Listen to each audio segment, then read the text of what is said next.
This is the 6 Sports Desk. We have been waiting 365 days for the game. Michigan and Ohio State clashing in Columbus for the 118th meeting, and both teams coming into this game undefeated for the first time since 2006.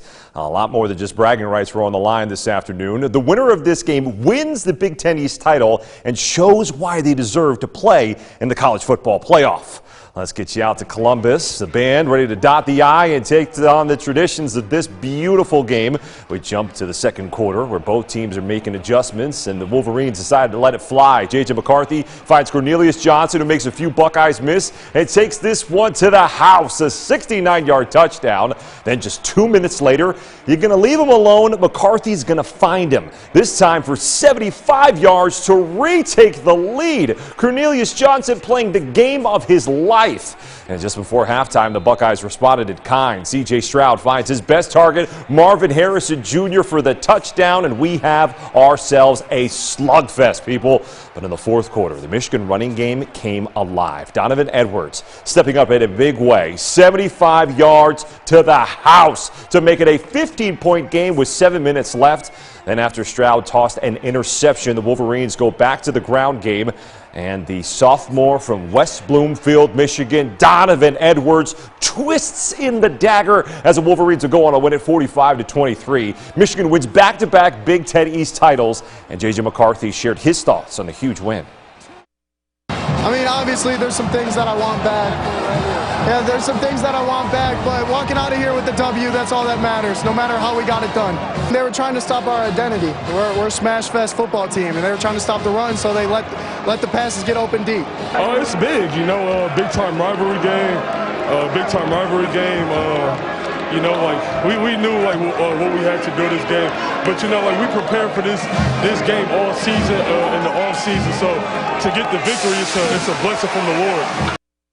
The Michigan State football team was also on the road this afternoon. The Spartans looking for a huge upset win over the 11th-ranked Penn State Nittany Lions. And today's game means so much more for Spartans like Jaden Reed, who could be playing in their final game of the green and white. The Spartans can't become bowl game eligible. Let's get you out to Happy Valley. We skip ahead to the second quarter, where Penn State already had a touchdown and looking to add to it with a little trickeration. Wide receiver Keandre Lambert-Smith throws a dot to Theo Johnson to make it a 2-touchdown lead. The Spartans answer in the third quarter with their tight end, Malik Carr, who makes an awesome one-handed catch. But Penn State had too much firepower in this one. 4th and 1, and they throw to a wide receiver screen for the mismatch. One of Sean Clifford's 4 touchdowns of the day as the Nittany Lions are going to win it 35-16, the final.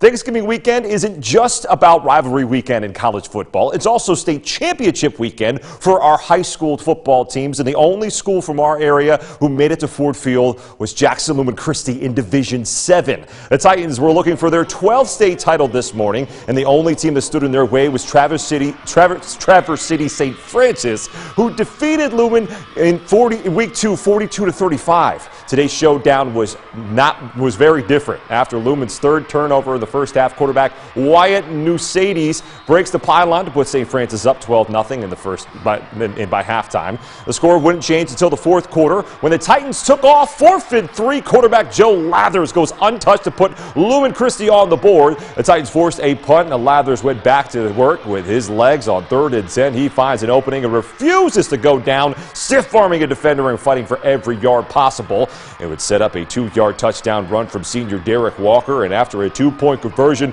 Lumen Christi takes a 15-12 lead with 7 minutes to play. St. Francis had his eyes on a comeback, but Alex Pastoriza had other ideas. The junior comes up with a clutch interception as Lumen Christi wins it 15-12 to win the program's 12th state title. Our Ian Kress and Haley Schoengarten were there and have more on how adversity led to this latest state championship. The 4 quarters Jackson Lumen Christi played on Saturday were a perfect example of how this entire season has gone for them. Similar to starting the year 0-3, the Titans were held scoreless through the first 3 quarters of this game. And what kept Lumen Christi in this game was the Titan defense. They held a St. Francis team that averaged 47 points per game to just 12. And it ultimately set up the Titans offense, who knows a thing or two about battling back from adversity. That's just what it came down to. I mean, the adversity that we've had, they didn't have any adversity. I mean, they blew out every team in the first half. They came out in the second half, and they looked tired. One of our other state titles, we started out 1-3. So, you know, with the schedule that we're forced to play, you're going to play some great football teams, and so you're not going to win every ball game. There wasn't any quitting us all year long, and I'm just so proud of them. Proud of them, proud of our coaching staff. How do you think this team really rallied after that 0-3 start? Like, what changed? Well, we had a meeting after the Hastings game, and we just said, you know, we can't lose to Western. I mean, Western is one of our biggest rivalries, and we weren't losing to them, and there's nothing else to say. We just battled our hearts out, and we won that game, and then ever since then, kept rolling. I've dreamt of this my whole life. I eat, sleep, and breathe football. This is what I do every day. I love the sport. I love the grind. I love the struggle. I love the pain, and I just kept going, and it means everything to be a state champion. That's been our end goal the whole year. Herb Rogan has been a part of all 12 state titles at Lumen Christi, and he has been at the helm for 10 of them. So hoisting a state title above his head is nothing new for this veteran coach. Yeah, it was really cool afterwards when the Titans received the state title. He just let the seniors do it all, raise it, celebrate, and when they all took a team picture, he was far in the back. Probably was blocked off, but he just wanted the senior class to really enjoy the state title because it is #1 for them. Inside of Ford Field, I'm Ian Kress. I'm Haley Schoengard, 6 Sports. Thank you, guys. We'll be right back with a final look at your forecast, so stay with us.